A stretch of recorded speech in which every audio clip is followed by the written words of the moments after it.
a race, 5, 6 plays from the last game, y'all played pretty good. Is that just kind of the frustrating thing from UTSA? I think that's the frustrating thing about our season. Yeah. You go back through every game, and there's a handful of snaps here and there that stands out to everyone, or especially me, that you love to take away, and then you're playing pretty dang good football. And that was the case last week. And I think early in the games when it happened, and it just kind of couldn't get settled down. And once we got settled down and played, we played. And UTSA is a good football team, and when you make a mistake, they make you pay. It ain't like we got away with one there. They didn't find him open, or we didn't quite get underneath the puller and spill it all the way out to the free hitter, and that running back's good enough to make you pay. And I thought in the halfway through the second, most of the third, most of the fourth, we settled down and played pretty good against a good offense and a seventh-year quarterback. And I told the guys as many of the big plays we let out, we still had chances on third down. I thought, there's 2 third downs in that game that were scrambles. Once by Frank Harris, he gets up the sideline, we miss a tackle on 3rd and long, and then there's another one in the fourth quarter.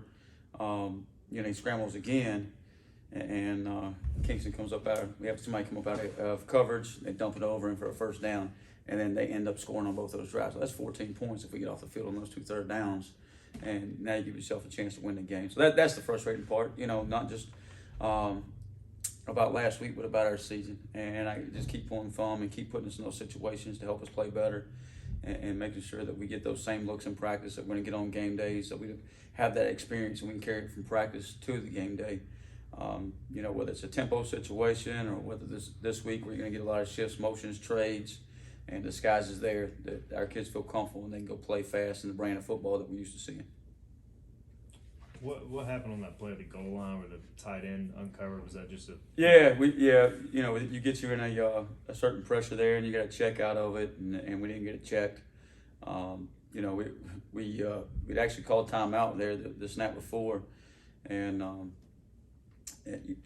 probably should have left it there, and I think we had them. We probably had a pretty good situation set up before, and called the timeout, and they come back out and into a different look. They getting empty, and we should have checked out of the stuff we were in and checked into a different coverage there, and didn't get into it. And that's absolutely on me. And I got to do a better job of, one, not putting us in situations where we have to rely on the guys to get it checked, and then on 2, we got to make sure we go through that and get it checked. So those are the 2 scenarios that happen there. Obviously as a coach, you try to control everything and put your guys in the best situation possible, and certainly I got to do that, and I got to do a better job of that. You faced a 7th-year quarterback last week. Now you go against another guy who's been starting for quite a bit. Yeah. How do you think going against these experienced quarterbacks can help your defense grow? I've been against Pratt so many times. I think I know his shoe size. It feels like, we saw him in 2020, again in 21, again in 22, and he's certainly maybe the best quarterback, not one of the better quarterbacks in our league. Not a quarterback guru. But older quarterbacks have taken a lot of snaps. Guys that play a lot of football at that position, there's a reason they play a lot of football at that position, because they probably winning games for their football team. They're putting the ball in the right receiver's hands or in the right spots, keeping it out of trouble, not turning the football over, and giving their teams a chance to win the football games. And Michael Pratt's certainly done that for several years. I think they had a rough year in 21. They got dislocated because of the hurricane. They had a tough season there, but since then they've turned it around. I think they're 27-3 in their last 30 games or something crazy like that. And he's a good player. He's not throwing the football as much as you would think with him as they have in the past. I think they're averaging about 40 runs a game, 25 throws a game, but they're also averaging, I think they're 3rd in the country for throws 20 yards or more down the field. So the throws he's having is play action, take a shot down the field. They're an NFL style offense. Is meaning they're going to get under center, they're going to shift, motion, trade, give you a lot of different looks, try to pound the football, and then they throw play action with deep flood routes, deep sails, deep overs, cross country, stuff like that, and try to attack you that way. So, we got a good plan to kind of keep the ball in front of us, but at the same time, they're averaging 175 on the ground, so we got to make sure we take that away. They're a very efficient offense. They got way more 3rd and shorts than they do 3rd and longs or extra longs. So we got to try to get them behind the sticks, get them an extra long yardage situation. They're a team that'll go for it on 4th down. They got a lot of plays that are in, every time you turn the cut up on, they're always across the 50. I think only one time have they started at their own 10-yard line this season. They haven't started inside their own 10-yard line all season, which is pretty impressive. Not just about their offense, but about their football team, special teams, or whoever it may be, that's giving them good field positions up there. So, Pratt certainly where it starts with the offense, but I think the O-line is as good as we've seen. They do a really good job. Sincere Haynesworth, I think, is second team preseason All-American, and certainly worthy of it. I think he's been a good football player since I've been here. He's been here, this will be my 4th year seeing him, so might know his shoe size too. But I think both those players are good players, and certainly tired of seeing them.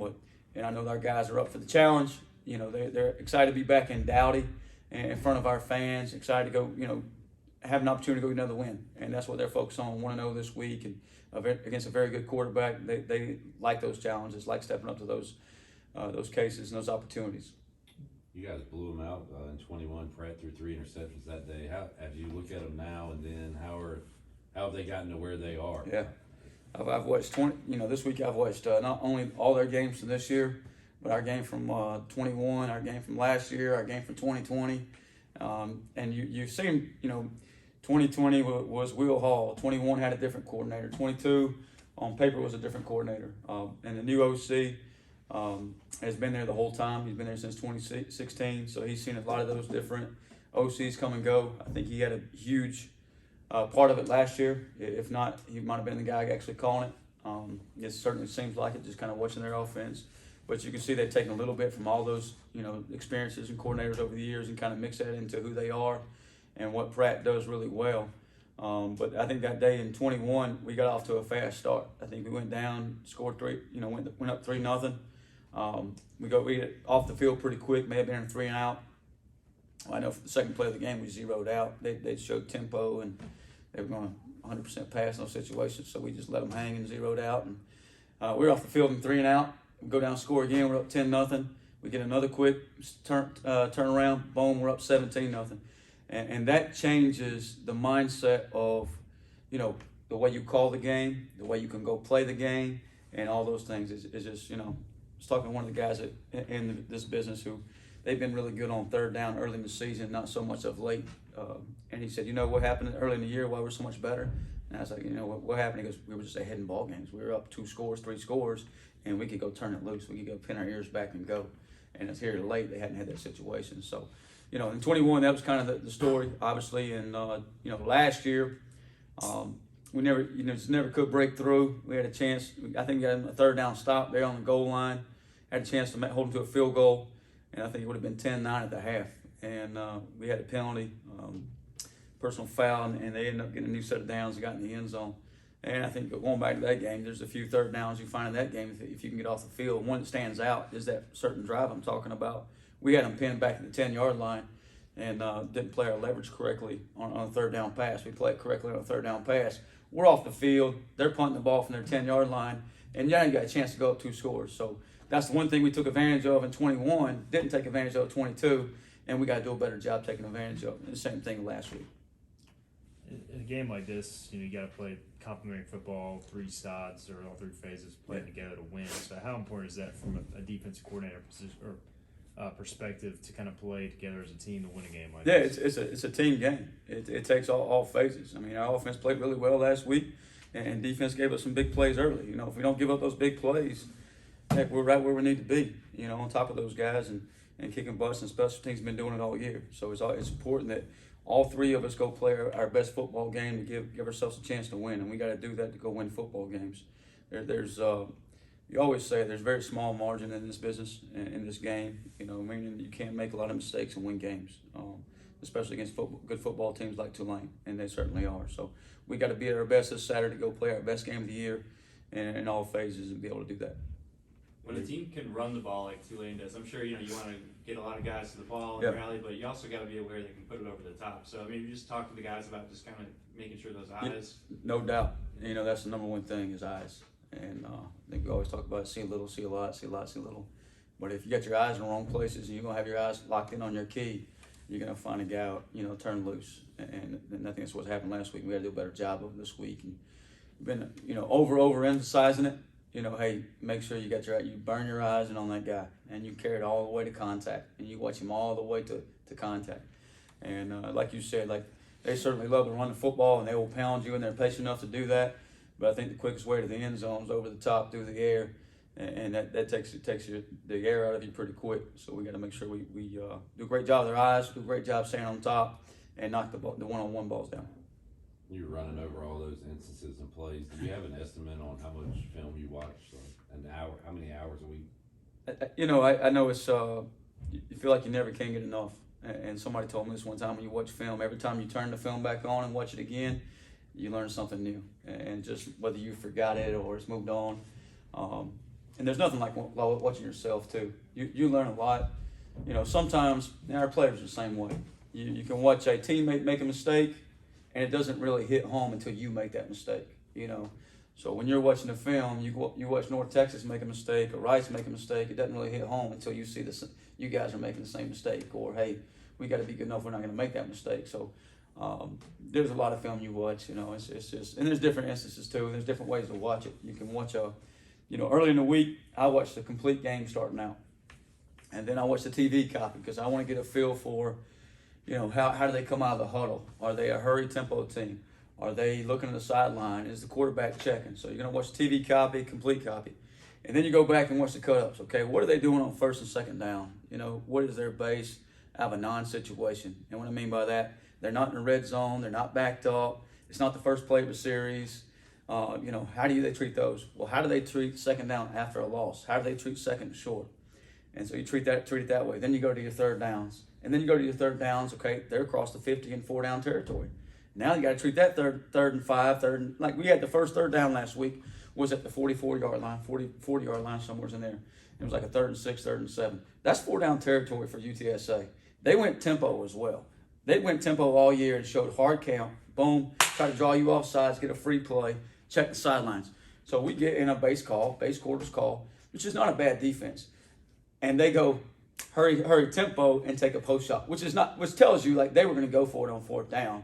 But that's just not what they're expecting. So you got to be prepared for those situations.